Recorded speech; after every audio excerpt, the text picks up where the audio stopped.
अस्सलाम वालेकुम ख़वातीन और हज़रात, मैं हूं आपका मेज़बान सभी और आज के नए प्रोग्राम में हम आपको वेलकम करते हैं। दोस्तों, आज भी हमारे पास बहुत ज़बरदस्त खबरें हैं, बहुत इंटरेस्टिंग न्यूज़ है।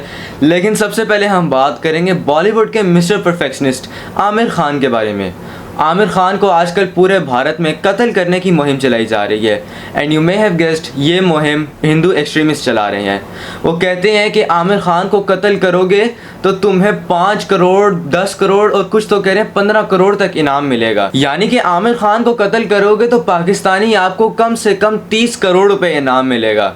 अब ये सारी मुहिम क्यों चलाई जा रही है ये मैं आपको बताता हूँ। जैसा कि आप लोगों को पता है कि आमिर खान ने पहली शादी की थी रीना दत्ता के साथ, उनसे इनके 2 बच्चे थे और वो हिंदू थी इनकी बीवी, और जो दोनों उनके बच्चे थे वो मुसलमान थे। लोगों को ये देखकर बहुत बुरा लगा हिंदुओं को कि हिंदू से आपने शादी की लेकिन आपके दोनों बच्चे मुसलमान हैं। आमिर खान की और रीना दत्ता की शादी 16 साल तक चली लेकिन फिर इनकी डिवोर्स होगी। और अच्छी बात यह है कि डिवोर्स के बाद भी इन दोनों के ताल्लुकात अच्छे थे, इन्होंने आज तक एक दूसरे के बारे में कोई गलत बात नहीं की। फिर आमिर खान ने शादी की किरण राव से। किरण राव भी हिंदू थी लेकिन उनसे जो शादी करने के बाद जो उनका बेटा हुआ वो मुसलमान था और इनका नाम है आज़ाद राव खान।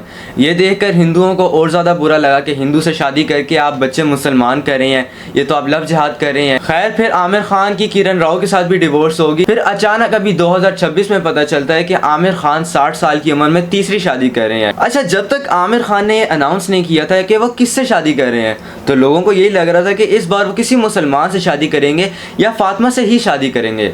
लेकिन जब फातिमा से उनकी बात नहीं बनी और लोगों को लगा कि अब इनसे शादी नहीं हो रही, फिर एकदम से वो अनाउंस करते हैं कि मैं गौरी स्प्रैट से शादी कर रहा हूँ। तो एकदम से बहुत ज़्यादा बवेला मच गया कि फिर से हिंदू से शादी कर रहे हैं, फिर से लव जिहाद होगा, बच्चे पैदा करेंगे, वो मुसलमान कर देंगे।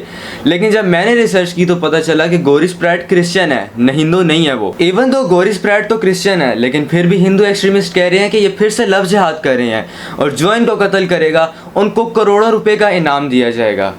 अब ये तो सारा मामला वो शो कर रहे हैं कि हम आमिर खान को क्यों कत्ल करना चाह रहे हैं, लेकिन असल हकीकत क्या है वो मैं अब आपको बताता हूँ। आप लोगों को याद होगा कि कुछ अर्सा पहले पीके फिल्म आती है। उस फिल्म में आमिर खान ने तमाम हिंदू बुत परस्तों और हिंदू पंडितों को एक्सपोज किया था कि हिंदू पंडित कहते हैं कि हम आपको भगवान से मिलवाएंगे, आप पैसे दें, और जो ज़्यादा पैसे देता है वो भगवान के ज़्यादा करीब होता है। उन्होंने आमिर खान ने इस फिल्म में इस सारी चीज़ों को एक्सपोज किया था। अब यही खाली बात नहीं है कि उन्होंने हिंदुओं को टारगेट करके एक्सपोज किया था, उन्होंने उन मुसलमान लोगों को भी एक्सपोज किया था जो ज़ियारतों पर जाकर मांगते हैं, ज़ियारतों पर बैठे रहते हैं और ज़ियारतों पर पैसे इकट्ठे करते हैं, उन लोगों को भी उन्होंने एक्सपोज किया था। उस फिल्म में उन्होंने क्रिश्चियन कम्युनिटी का भी दिखाया था, मतलब सारे मज़ाहिब के जितने फेक लोग बने हुए हैं उन सबको एक्सपोज किया था। अब इस फिल्म को देखने के बाद जितने हिंदू एक्सट्रीमिस्ट हैं उनको बहुत ज़्यादा गुस्सा आया क्योंकि आमिर खान ने उस फिल्म में दिखाया था कि हिंदू खुद अपने हाथों से बुत बनाते हैं, उनको तराशते हैं और फिर वो बुत गिर भी जाते हैं, टूट भी जाते हैं।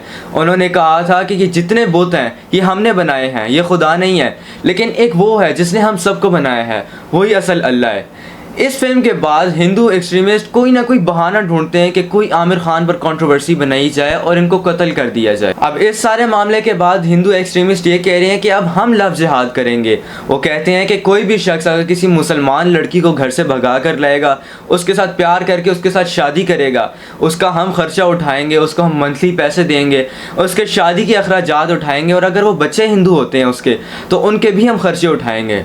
अब ये सारे काम वो खुलेआम कर रहे हैं और इवन ये कह रहे हैं कि आमिर खान को कत्ल करो तो हम आपको उसके पैसे देंगे। इस पर तो पूरी दुनिया में कोई मसला नहीं हो रहा, सब चिल बैठे हैं, कोई इस बात के खिलाफ कोई आवाज़ नहीं उठा रहा।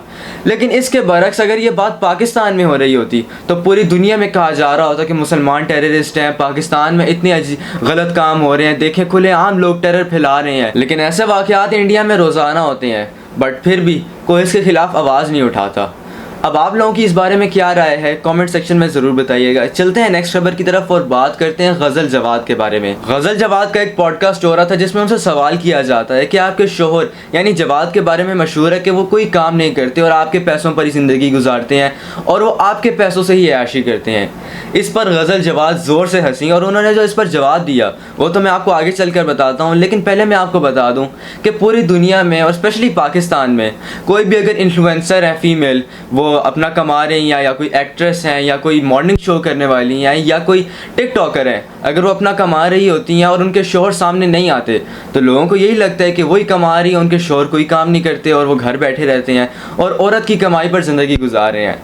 लेकिन असल में ऐसा होता नहीं है। ज़्यादातर वो जो शोहर होते हैं उनका अपना बिजनेस होता है। हो सकता है कोई गाड़ियों का बिजनेस करते हो सकता है कोई प्रॉपर्टी का बिजनेस हो सकता है कुछ ऑनलाइन कर रहे हो। अब वो तो इन्फ्लुएंसर नहीं है जो वो दिखाएं मैं अब ये गाड़ी ले आया हूँ या मेरा ये प्लॉट बिक गया है, यानी कि वो तो बिहाइंड द कैमरा होते हैं। लेकिन जो फीमेल होती हैं इन्फ्लुएंसर्स वो सामने आती हैं तो लोगों को यही लगता है कि यही सारा कमा रही हैं, यही सारे पैसे इकट्ठे कर रही हैं और यही अपने घर को चला रही हैं। खैर गज़ल जवाद ने ये कहा कि जवाद बहुत खुददार हैं और वो अपना काम खुद करते हैं और हमारा पूरा घर उन्हीं के ही खर्चे पर चल रहा है। वो कहती हैं कि अगर हमें कोई चीज़ बहुत ज़ोर की आई होती है, ये मेरे अल्फाज नहीं है, ये उन्हीं के अल्फाज हैं। वो कहती हैं कि अगर हमें कोई चीज़ बहुत ज़ोर की आई होती है और हम कहते हैं अभी लेने हैं, और जवाद कहते हैं कि 1 दिन तक 2 दिन तक पैसे आएंगे तो हम ले लेंगे, तो फिर वो चीज़ मैं अपने पैसों से खुद ही ले लेती हूँ उसी वक्त। या कोई बर्थडे करनी हो किसी की या बर्थडे गिफ्ट्स होते हैं तो वो मैं अपने पैसों से ले लेती हूँ। बाकी A to Z सारा खर्चा जवाद करते हैं। अच्छा, उसके अलावा उनसे एक सवाल तो नहीं किया गया लेकिन उन्होंने आंसर खुद ही से इनिशिएट किया। वो कहती हैं कि पिछले दिनों बहुत ज़्यादा कंस्पिरेसीज बन रही थी कि जो हेवल उन्होंने गाड़ी ली थी, जो उन्होंने कहा था कि जवाद ने मुझे गिफ्ट की है, वो रजब भट्ट ने लेके दी है उनको। तो उन्होंने इस पर कहा कि वो गाड़ी मुझे जवाद ने ही लेकर दी थी। उन्होंने कहा कि लोगों को इसलिए लग रहा होगा कि वो गाड़ी रजब भाई ने हमें लेकर दी है क्योंकि वो गाड़ी हमने सिग्मा मोटर से ली थी और रजब भाई उसी शोरूम पर होते हैं। तो रजब भाई ने हमें गाड़ी निकलवा दी, हालांकि पैसे सारे जवाद के थे लेकिन फिर भी लोगों को लग रहा था कि वो गाड़ी हमें रजब भाई ने लेके दी है। वो कहती हैं कि हमने वो गाड़ी इसलिए वहाँ से ले ली क्योंकि हमने कहीं और से लेनी थी, तो क्यों ना अपने भाई के ही शोरूम से ले लें। अच्छा, पाकिस्तान में बहुत ज़्यादा होता है कि अगर किसी शख्स का कोई रिश्तेदार अमीर है, जैसे कोई ससुराल में अमीर है, तो उस पर ये मोहर लग जाती है कि इसको वो सपोर्ट करते हैं। खैर पूरे पाकिस्तान में बहुत ज़्यादा होता है। ये बातें वही लोग करते हैं जो खुद अनसक्सेसफुल होते हैं और दूसरों की कामयाबी को देख नहीं सकते, उनसे जेलस होते हैं। तो इन लोगों से आपको हमेशा दूर रहना चाहिए। खैर चलते हैं लास्ट खबर की तरफ और बात करते हैं ज़ारा नूर अब्बास के एक ऐसे इंटरव्यू की क्लिप के बारे में जो कि आजकल बहुत ज़्यादा वायरल हो रहा है। उस क्लिप को देखने के बाद पहले तो मायूसी होती है लेकिन फिर खुशी भी बहुत ज़्यादा होती है। उस क्लिप में वो कहती हैं कि मैंने अरबी में कुरान सिर्फ़ और सिर्फ 7वें सुपारे तक पढ़ा है। वो कहती हैं कि अरबी मेरी बहुत बुरी है क्योंकि मेरी नेटिव लैंग्वेज नहीं है, इस वजह से मुझे अरबी सही नहीं पढ़ने होती थी और मैंने सिर्फ 7वें सुपारे तक पढ़ा है। मैंने वैसे अरबी में 7वें सुपारे तक ही पढ़ा है बिकॉज क्या कहना है टिशू क्योंकि मेरी अरबी बहुत ख़राब है।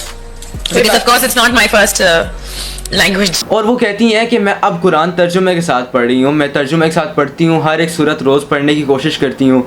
और वो कहती हैं कि मुझे बहुत अच्छा लगता है, मुझे सुकून मिलता है क्योंकि हर सूरत में शुरू से एंड तक एक लेसन होता है और आपको सीख कर बहुत अच्छा लगता है। अब जो बात सुनकर मुझे मायूसी हुई थी वो ये थी कि ज़ारा नूर अब्बास ने सिर्फ 7वें सुपारे तक अरबी में कुरान पढ़ा है क्योंकि उनको अरबी पढ़ना मुश्किल लग रही थी और उन्होंने कुरान छोड़ दिया। अब मेरा ज़ारा नूर अब्बास से सवाल ये है कि अगर आपको स्कूल पढ़ना मुश्किल लग रहा होता 3rd क्लास तक तो क्या आप स्कूल भी छोड़ देती? आपके वालिदैन आपको स्कूल छोड़ने ही ना देते। वो कहते हैं कि अगर स्कूल नहीं पढ़ोगी तो फ्यूचर क्या बनेगा तुम्हारा। देखे ना, अगर आपको कुरान पढ़ना मुश्किल लग रहा था तो आप लोगों ने छोड़ दिया, कोई मसला नहीं।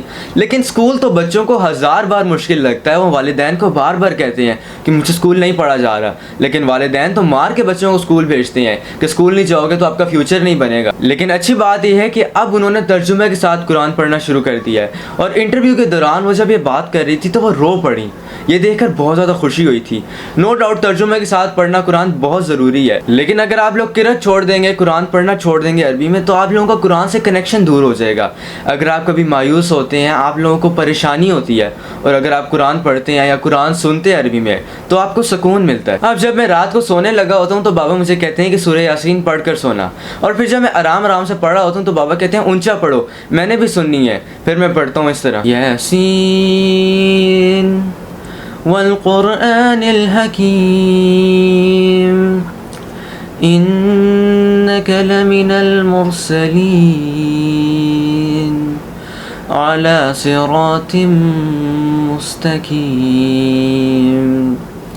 एंड ट्रस्ट मी, जब मैं रात को ऐसे पढ़ता हूँ तो मुझे बहुत सुकून मिलता है, और जो लोग सुन रहे होते हैं उनको भी सुकून आता है। आप लोग लाजमी ट्राई कीजिएगा। लाइट बंद होती है, हाँ, और कुरान पढ़ा जा रहा होता है, मैं और मेरी बहन पढ़ रहे होते हैं, तो आप लोग लाजमी ट्राई करना एक बार। अगर आपको रात को नींद नहीं आती तो लाजमी पढ़ना, आप लोगों को सुकून मिलेगा। सूरह रहमान आप लोग, अगर आप लोगों को नहीं आती तो आप राशिद बिन मिशारी की कान के पास लगा कर सुने, तो आप लोगों को यकीनन सुकून मिलेगा और आपको अच्छी नींद भी आएगी। खैर, अब मैंने आप लोगों के सामने दोनों पॉजिटिव और नेगेटिव एस्पेक्ट्स रख दिए हैं। मेरे वीडियो का मकसद हरगिज़ ये नहीं होता कि किसी पर कीचड़ उछाला जाए या किसी को बुरा भला कहा जाए। मैं तो चाहता हूँ कि हर किसी को हम अप्रिशिएट करें जो वो काम कर रहे होते हैं। और उम्मीद है कि आप लोगों को मेरी ये वीडियो अच्छी लगी होगी। अगर आप लोगों को अच्छी लगी है तो वीडियो को लाइक ज़रूर कीजिएगा, अपने दोस्तों के साथ और घर वालों के साथ शेयर ज़रूर कीजिएगा। अपना बहुत सारा ख्याल रखिएगा, दुआ में याद रखिएगा। मुझे दीजिए इजाज़त, अल्लाह हाफ़िज़।